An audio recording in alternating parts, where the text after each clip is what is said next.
Africa is an intriguing place, from apartheid to independence, from wars to freedom, from epidemics to development, from jungles to cities. The continent has come a long way in recent times. The place is like a person growing old and learning things along the way. Well, it's through these experiences that Africa has provided the world with brilliant philosophies concerning different aspects of life. This is African Literature on the NTA, the largest television network in Africa. Nenna Basi is my name, and I'm glad to have you join us on this edition.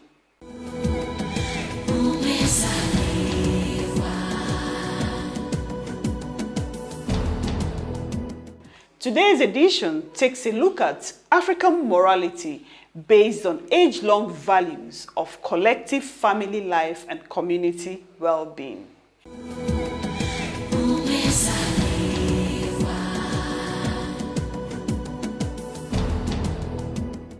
The ethics of a society is embedded in the ideas and beliefs about what is right or wrong, what is good or bad character. It is in the forms or patterns of behavior that are conceded by members of the society to bring about social harmony and cooperative living, justice and fairness. African societies, as organized and functioning human communities, have undoubtedly evolved ethical systems, values, principles, rules intended to guide social and moral behavior. Every community, towns and villages in Africa are the system of morals which are preserved in their customs and traditions. There is no society in Africa that has no set of do's and don'ts. A society that has no norms or ethically intelligible way of ascertaining and enforcing good conduct is bound to disappear in the short or long run. The inalienable importance of ethics and moral codes in the maintenance of social order and stability in African societies cannot be undiscovered. In other words, African societies were maintained in terms of social order through the observance of traditional ethical principles and customs. To violate or go against the order as religiously legitimated is always to risk plunging into anomaly. In such case, the cosmic order has been wronged and must be righted by the appropriate ritual and moral acts. Tradition and custom in African society define the various aspects of human behavior and social activities that were approved and those aspects that were prohibited and forbidden. All the moral codes of morality were nearly in the form of prohibitions which were sanctioned by the deities and ancestral spirits. This accounts for why many scholars hold the view that African ethics and morality is derived from traditional religion. The belief in divine moral code and the ability of the gods to punish any deviation from or violations of the divine law was the most powerful mechanism of societal control.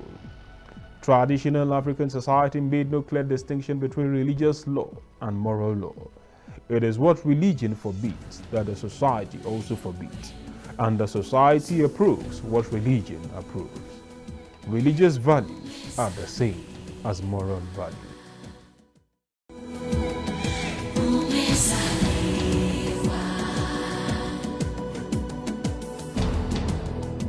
Africans desire to bequeath two things to their children. The first is roots, the other one is wings.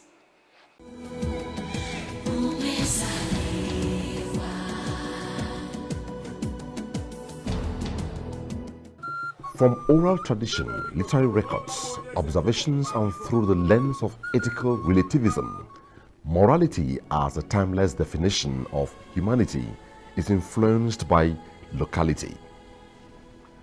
Traditional religion and morality are correlative values, and in view of naturalistic interpretation of reality shows that the society is morally self-sufficient, by which a sustainable policy is realized and enforcement of rules, not cohesion, as in the modern state.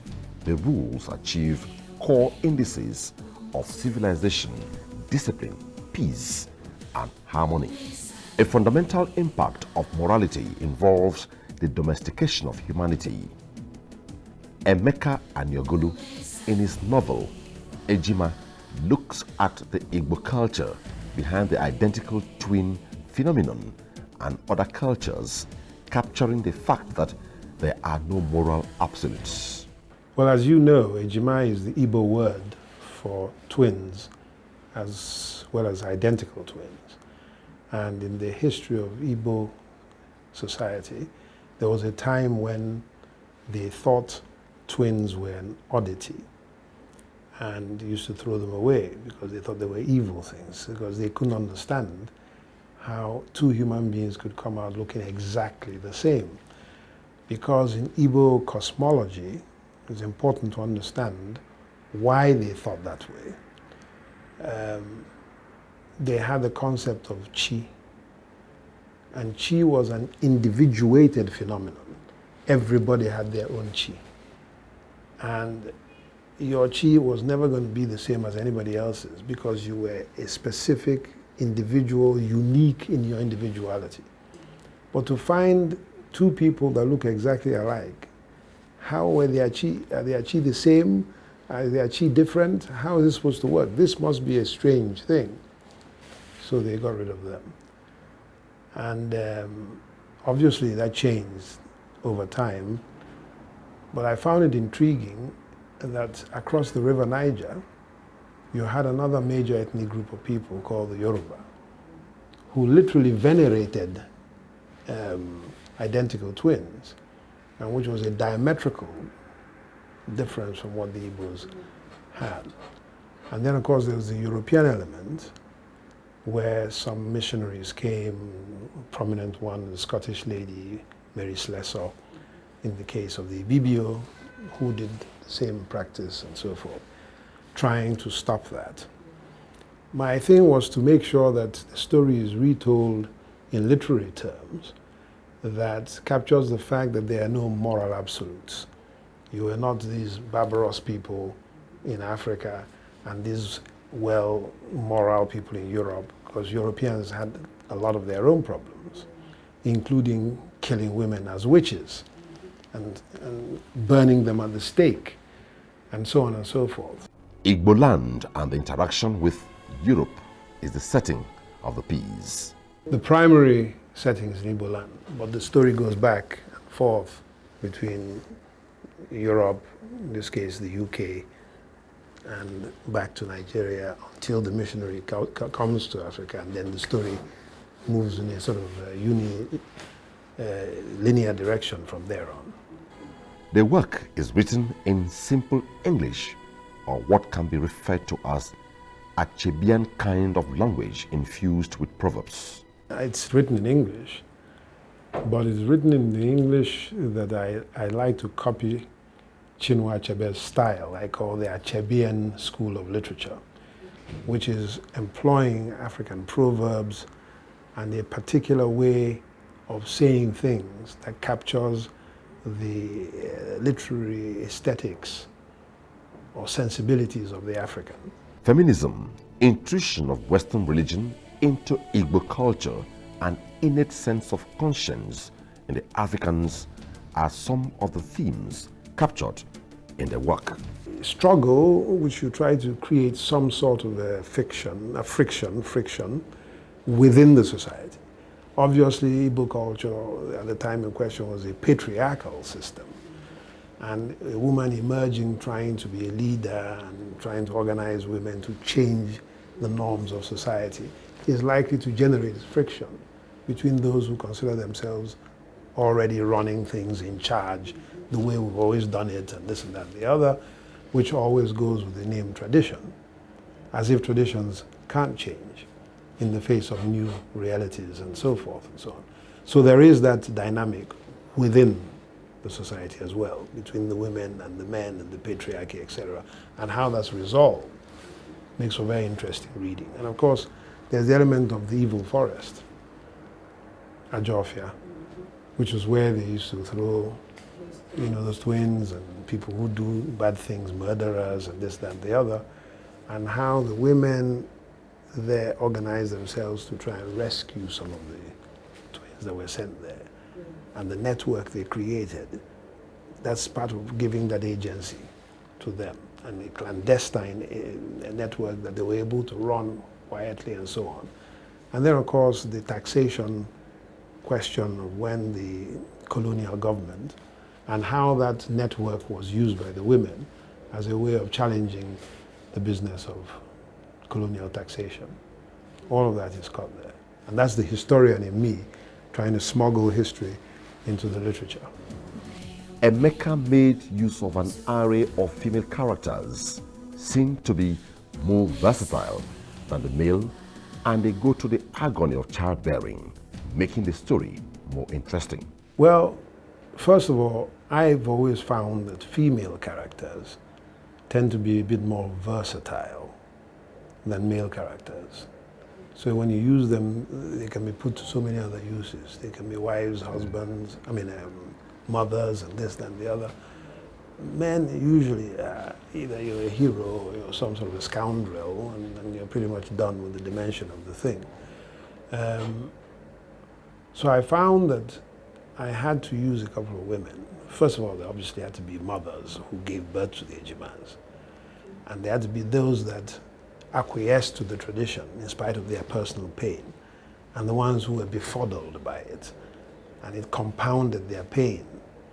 And then the ones who acted on the fact that they just didn't think this was right, and then brought people together, and the different forces of each personality and so on created a very interesting story.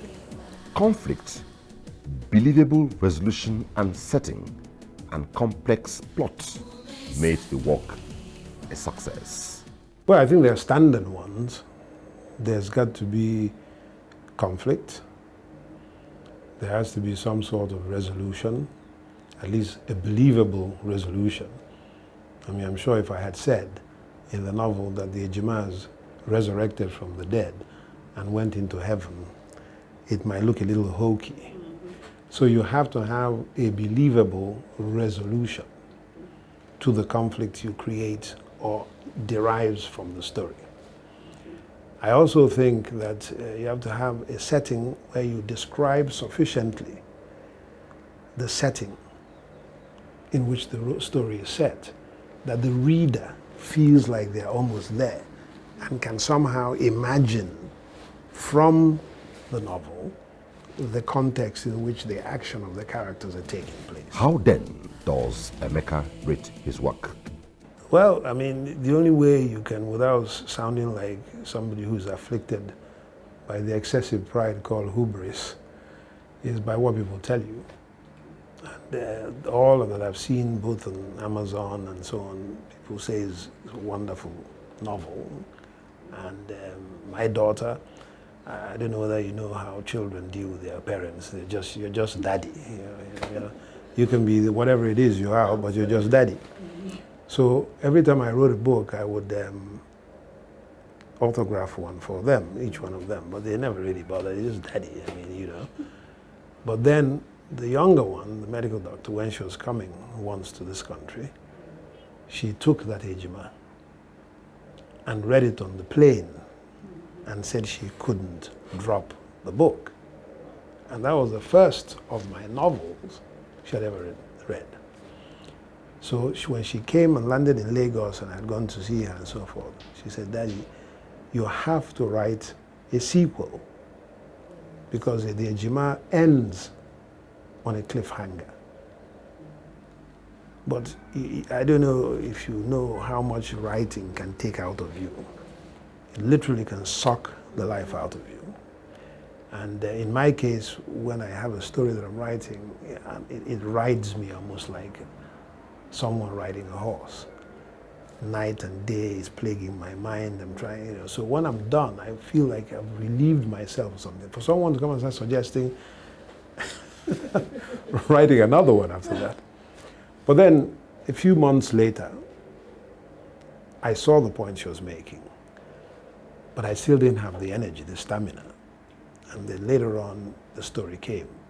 And then I wrote the sequel called Aftermath, which is a sequel to Ejima. And many of the things that the reader who gets to the point where the Ejima novel ends by saying, "Oh my God, what happened, what would have happened?" are then resolved in that sequel.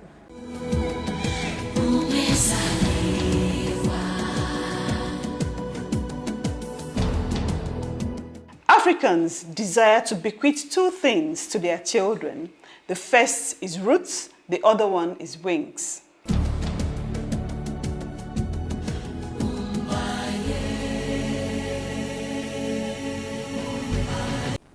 Ejima, a novel by Emeka Anyagolu, is his current work of fiction on history and science, which follows to mark the third sequence of his trilogy. Ozo, a story of African knighthood, and Hollows of the Mask. Ejima is about the internal challenging cultural practices and beliefs of traditional African Igbo society of the past with regards to their ageless custom of doing away with identical twins, as well as the external incursion of the new Western order through the Christian proselytizers in Nigeria, specifically in Igbo land. Emeka Anyagolu is from Amankwoeke in Enugu State, Nigeria. He attended Government College Umuahia, had his university education in the United States of America at Xavier University, Cincinnati, Ohio, and Ohio State University, Columbus, Ohio, for his graduate work. He was a professor in the Black World Studies of Ohio Wesleyan University, Delaware, Ohio, where he taught African and African-American history and politics for 36 years. He also taught as an adjunct professor in international studies at the Ohio State University, Columbus, Ohio, for many years. Emeka Anyagolu is the author of 18 works of fiction and non-fiction. His first novel, Black Mustard Seed, is critically acclaimed by major scholars in the field of African literature, including the great African novelist Chinua Achebe. The book was nominated for Commonwealth Writers' Prize in August of 2002. He also wrote the groundbreaking comparative work on Chinua Achebe and Wole Soyinka titled A Tale of Two Giants in 2016. He is the recipient of numerous awards and recognitions, including, but not limited to, the Ohio State University Teaching Excellence Award, the Living Faith Award in the State of Ohio, and the State of Ohio Martin Luther King Jr. Educational Excellence Award. He is an innovator and entrepreneur, founder and CEO of the award-winning literary magazine in the state of Ohio, titled Africa Weekender. Currently, Emeka Anyagolu is the Executive Director for Research, Innovation and Development at Fides et Ratio Limited, an Abuja-based corporation.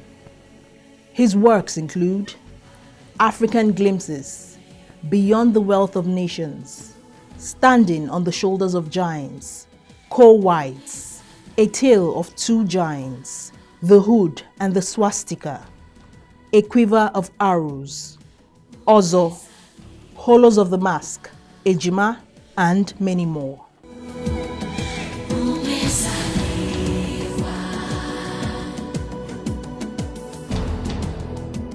African Proverbs offers wisdom and poetry in just one sentence. Let's learn more about Proverbs in our next segment.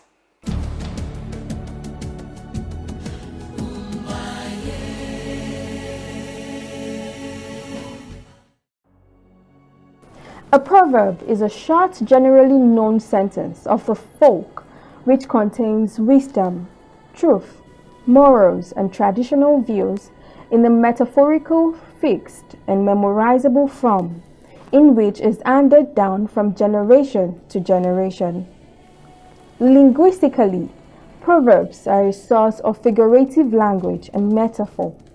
It has also been described as the core of verbal interaction in Africa, and the palm oil with which words are eaten. Proverbs are part of every spoken language and are related to such other forms of folk literature as riddles and fables that have originated in oral tradition. Proverbs are words of wisdom, and they were first heard of in Egypt soon after 3000 BC. Types of proverbs. Proverbs expressing a general attitude. Ethical proverbs. Proverbs expressing a system of values. Proverbs expressing general truth. Humorous proverbs. Miscellaneous proverbs. Examples of proverbs abound in many languages and tradition. Here are a few of them. Early to bed, early to rise makes a man healthy, wealthy, and wise. Happy is the man that findeth wisdom, and the man that getteth understanding. A soft answer turneth away wrath, but grievous words stir up anger. Absence makes the heart grow fonder. Actions speak louder than words. Importance of proverbs in literature. It is a figurative expression, a stylistic device used to achieve a desired semantic force. They express intellectual and emotional attitude. Example: intention, sympathy, apology, regret, warning, congratulations, attract attention, approval, and more. It is a powerful and effective instrument for the transmission of culture, social morality, manners, and ideas of a people from one generation to another. It reflects the ethnography of the people, strengthens tradition of a society. It is used to illuminate and buttress the wisdom of the traditional code of conduct.